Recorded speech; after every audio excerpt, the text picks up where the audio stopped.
अस्सलाम वालेकुम दोस्तों, आज के इस डार्ट ट्यूटोरियल में हम मैथ फंक्शंस के बारे में सीखेंगे कि मैथ फंक्शंस क्या होते हैं। तो दोस्तों पहले एक चीज़ को समझें कि हम कोई भी चीज़, जैसे मिसाल के तौर पर हम अपने घर को बनाते हैं तो आप इस चीज़ को देखें कि हम जो उसके अंदर पाइप लगाते हैं, हम जो उसका दरवाज़ा घर के अंदर लगाते हैं, तो ये सारी चीज़ें हम घर पे फैक्ट्री लगाकर कोई दरवाज़ा नहीं बना रहे होते, हम फैक्ट्री लगाकर घर पर कोई नल नहीं बना रहे होते, बल्कि हम बाज़ार से बना बनाया लाते हैं। तो इसी तरीके से जब हम सॉफ्टवेयर बनाते हैं ना, तो हमारे को हर चीज़ बनानी नहीं है, हमें सिर्फ वही चीज़ बनानी है जो हमें अपनी मर्ज़ी की चाहिए। बाकी जो ग्लोबली हर चीज़ यूज़ हो सकती है, जैसे हर घर में नल लग सकता है, हर घर में दरवाज़ा लग सकता है, लेकिन हर घर में घर का डिज़ाइन अलग अलग होता है। तो हमें डिज़ाइन खुद से बनाना है, लेकिन नल हो गया, दरवाज़ा हो गया, ये तो हमें बाजार से खरीदना है। बिल्कुल इसी तरीके से जब हम सॉफ्टवेयर बनाते हैं तो बाज़ चीज़ें ऐसी होती हैं जो हमें हमारे सॉफ्टवेयर में और दूसरों के सॉफ्टवेयर में सेम होती है, तो वो चीज़ें हमें बार बार लिखनी नहीं चाहिए, बल्कि हम उन चीज़ों को मार्केट से खरीद लें, उन चीज़ों को मार्केट से ले लें और उसको हम यूज़ करें। ठीक है,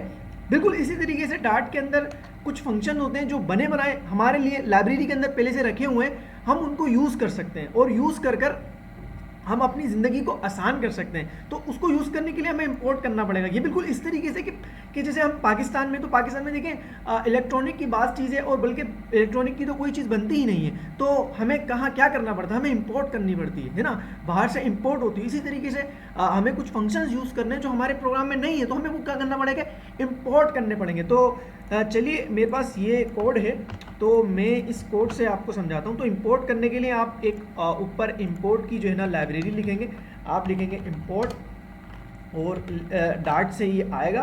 तो हमने कहा डार्ट के अंदर जो है वो मैथ नाम से ये लाइब्रेरी है, यहाँ से जो है वो आप लेकर आओ। ठीक है, उसके बाद ये हमारे पास कुछ फंक्शन है जो मैंने पार्टिकुलरली जो है वो देखें कि भाई ये आपको जो है वो काम आ सकते हैं। जब आप फ्लटर सीखोगे तो आपको एनिमेशन के लिए काम आएंगे, और ये मतलब समझने के लिए, फंक्शन को समझने के लिए मैं समझता हूँ इनफ है।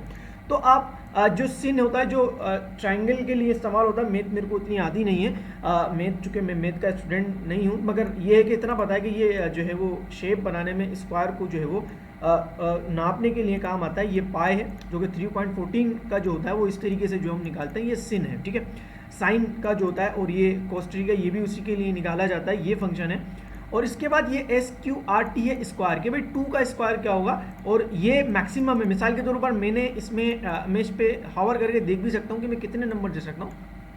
मैं इसमें 2 नंबर देकर ये चीज़ मालूम कर सकता हूँ कि भाई मैं इसको कमेंट कर देता हूँ और मैं इनको भी कमेंट कर देता हूँ, मैं सिर्फ मैक्सिमम को देखता हूँ। अब मैं इसके अंदर 2 वैल्यू देता हूँ, जैसे मैंने लिखा 120 और 121।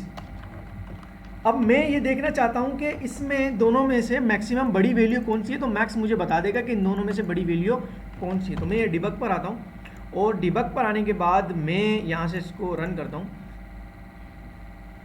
तो देखिए इसने मुझे बताया 2 1 जो है 1 2 1 जो है ये एक बड़ी वैल्यू है।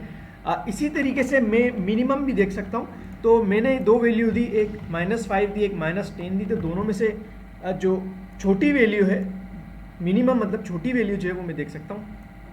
तो -10 जो है वो बड़ी है। देखें 2 कर्जदार हैं, एक 100 का कर्जदार है, एक 1000 का कर्जदार है, तो जो 1000 का कर्जदार होता है वो ज़्यादा बड़ा कर्जदार होता है। ठीक है, इसी तरीके से अगर मैं लिखता हूँ यहाँ पर 100 और यहाँ मैं लिखता हूँ 99, तो इसमें जो सबसे मिनिमम है वो हमें पता है कि मिनिमम जो है वो 99 है, तो 99 इसमें मिनिमम आ गया। ठीक है, तो ये आज का मैथ फंक्शन का था, और ये आगे जाकर और भी ज़्यादा बहुत ज़्यादा बढ़ जाएगा, क्योंकि बहुत सारी लाइब्रेरीज़ को हम यूज़ करेंगे, सिर्फ मैथ फंक्शन को नहीं यूज़ करेंगे।